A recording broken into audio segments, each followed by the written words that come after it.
रावसाहेबांना झापड मारण्याचं प्रकरण क्षमता शमेना. आपल्या पार्टीचेच लोक विरोधक असल्याचं वक्तव्य माजी राष्ट्रपती पुत्र आमदार रावसाहेबांनी केलं.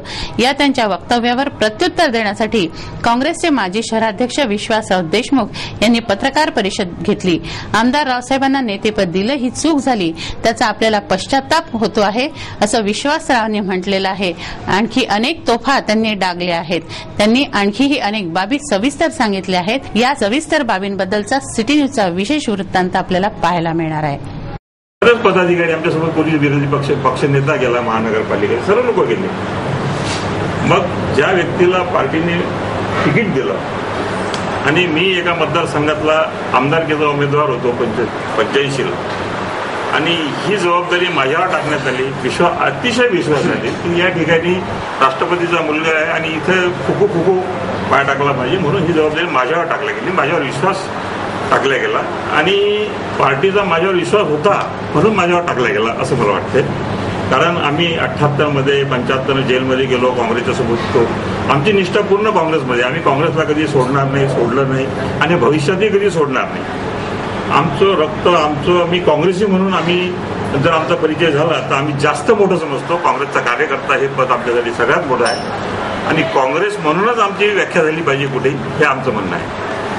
अलीकडे जसं मागच्या वेळेस पक्ष म्हणून आम्ही वैयक्तिक लोक सगळे निघून गेले, नेत्यासोबत निघून गेले, पक्षासोबत कोणीच नाही राहिले. आम्ही तर पक्षाची धुरा सांभाळली. अतिशय कठीण परिस्थितीत तुम्ही पाहिलं की या जिल्ह्यामध्ये शहरामध्ये काँग्रेस निस्तारभूत झाली असताना आम्ही स्वतः काही नाही केलं, पण काँग्रेसचे लोक एकत्रीकरण करून आम्ही रावसाहेबांचा विजय मिळवला. आम्ही त्याचं श्रेय स्वतःकडे घेत नाही, पक्षाकडे देत नाही. आणि याच्यानंतर या ठिकाणी आज जे शहरामध्ये पुन्हा सुरू झालं आहे, आज शहरामध्ये असं सुरू झालं या देशमुख साहेब की पक्ष मोठा. हे 2-4 दिवसाचे पत्रकार प्रेस आम्ही पाहून राहिलो, वाचून राहिलो. आतापर्यंत आम्ही बोललो नाही, पण आता जे आम्ही पाहून राहिलो सर्व आमची घटनासमोर होऊन राहिल्या. पण एक काँग्रेसी म्हणून आम्ही इतके वर्ष काम केलं. मग आमची काँग्रेस, आमच्या घरातली काँग्रेस, आमची काँग्रेस जर काही वाईट होत असेल तर आम्ही त्याच्याबद्दल बोललं पाहिजे. हा पत्रकार घेण्याचा मूळ उद्देश आहे. या ठिकाणी वैयक्तिक जे भांडण आहे आमदारांचं, मी नावच घेतो रावसाहेबांचं, ते वैयक्तिक भांडण गजेंद्र उंबरकर सोबत होतं. त्यांचं भांडण विद्यापीठाचं भांडण होतं. विद्यापीठाचा त्यांचा विषय होता. 4 वर्षापासून तो टी-शर्ट घालून शहरामध्ये मला रावसाहेबा न्याय द्या, मला रावसाहेबा न्याय द्या असं फिरत होता. तरी पण त्याला या शहरातला कोणीही पुढारी, या शहरातला कोणीही आमदार, त्याच्यात मी सुद्धा आलो, याच्यात सर्व लोक पत्रकार सुद्धा आले असं मी म्हणतो, तर त्याला आपण न्याय मिळवून देऊ शकलो नाही ही मोठी खेदाची बाब आहे. तिथं आम्ही स्पष्ट समज झालो, व्यक्ती मुढा का सेनापती मुढा. जेव्हा एखाद्या पक्षाच्या आधी, मग आमची काँग्रेसमध्ये सत्ता आहे, अनेक सेनापती अनेक जातील, सेनापती बदलत राहतात काँग्रेसमध्ये, कोणी काही पक्क नाही आहे. निश्चितच चुकली. आज आम्हाला तो पश्चाताप होत आहे. काल आम्ही त्याच्या पाठीशी होतो, त्याला निवडून आणलं, सर्व केलं, पण आज आम्हाला तो पश्चाताप होत आहे की आम्ही एवढं केल्यानंतरही शक्ती सुई. आणि ते कसं असते, एखादा मर्डर होते आणि मर्डर झाल्यानंतर मग त्याचा स्केच तयार केला जाते आणि स्केचमधून मग त्याला पकडा म्हणते. तशी आमची परिस्थिती यांनी केली आहे. आता बघूया काही धार्मिक बातम्या. गणरायाचं थाटात आगमन झालं. त्यांच्या आगमनासाठी सार्वजनिक गणेशोत्सव मंडळांनी भव्य शोभायात्रा काढल्या. ढोल ताशे, वाजंत्री, गुलाल व अपूर्व असा ओसंडून वाहणारा उत्साह गणेश चतुर्थीच्या पर्वाचं वैशिष्ट्य होतं. रात्री उशिरापर्यंत अनेक मंडळांच्या शोभायात्रांनी मार्गक्रमण केलं. मोरया मोरयाचा जयघोष करत मंडळ कार्यकर्त्यांनी गणेशाची स्थापना केली.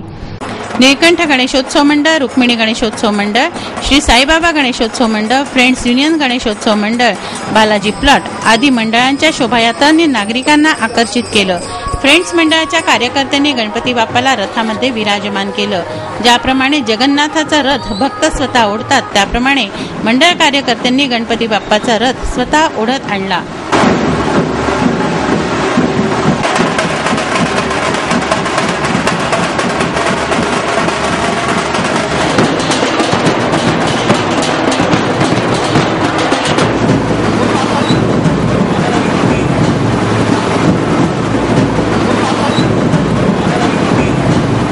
जैन बांधवांचं पर्युषण पर्व संपन्न झालं, त्याची सांगता क्षमापना दिनाने होते. वर्षभर कळत नकळत झालेल्या गुन्ह्यांची माफी या दिवशी मागितली जाते. जैन मुनींच्या मार्गदर्शनाखाली क्षमायाचना दिन साजरा करण्यात आला. अनेकांनी एकमेकांच्या भेटी घेऊन तर कोणी SMS द्वारे क्षमायाचना केली. सत्य, अहिंसा, क्षमा, परोपकार, दया, शांती यांचा संदेश देणाऱ्या महावीरांच्या अनुयायांनी क्षमायाचना केली. बडनेरा मार्गावरील जैन मंदिरात बांधवांनी जैन मुनींच्या मार्गदर्शनाखाली क्षमायाचना केली. जैन लोगों का सबसे महान पर्व है संवत्सरी क्षमा याचना का पर्व रहता है. इस दिन हमारे से जो भी वर्ष भर में जो भी त्रुटियां होती है उसके लिए हम सबसे क्षमा मांगते हैं और सबको क्षमा देते हैं. तो आज का दिन महान इस रूप में भी है.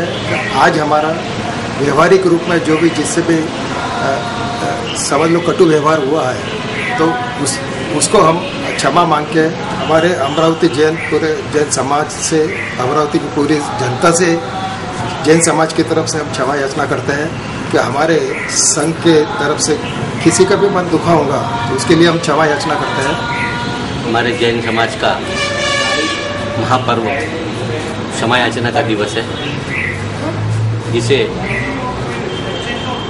अमरावती नहीं, महाराष्ट्र नहीं, पूरे देश भर में, विदेशों में भी इस क्षमा याचना का पर्व बड़े सुनियोजित ढंग से मनाया जाता है.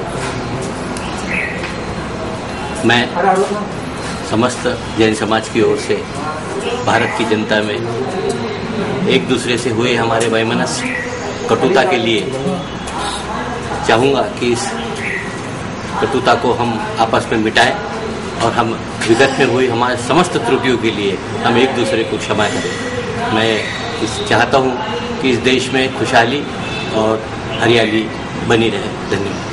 सम्मेलन की ओर से एवं समस्त मारवाड़ी समाज की ओर से मुझसे हुई विगत वर्षों में जो भी त्रुटियां हुई उसके लिए समस्त मारवाड़ी समाज, जैन समाज एवं मुझसे भविष्य में भी जिससे मेरी ओर से, मेरे परिवार की ओर से समाज संवत्सरी पर्व महान पर्व रहता है.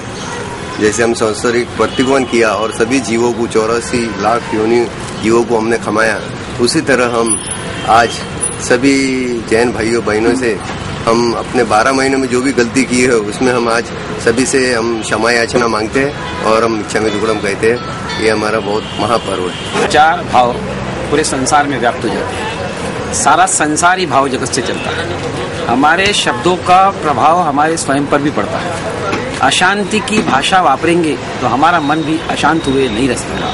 और जैन धर्म का यही सारतम्य में है और इसी उद्देश्य को लेकर आज का क्षमापना का पर्व मनाया गया है. बातमीपत्रात बघूया आज आपल्या व्यंगचित्रकारांनी त्यांच्या व्यंगात्मक कुंचल्यातून कुठल्या स्थितीवर लक्ष वेधलंय.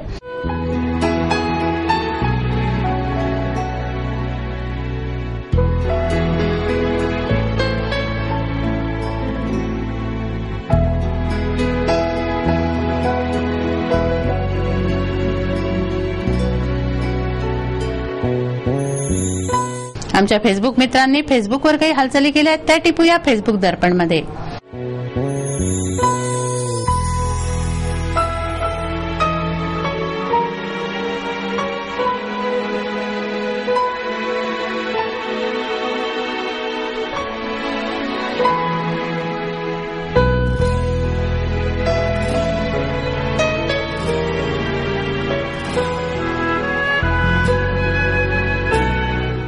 काय आहे हवामानाचा अंदाज, किती होते दिवसभराचे तापमान, काय राहील उद्याचे तापमान, नजर टाकूया हवामानाच्या अंदाजावर.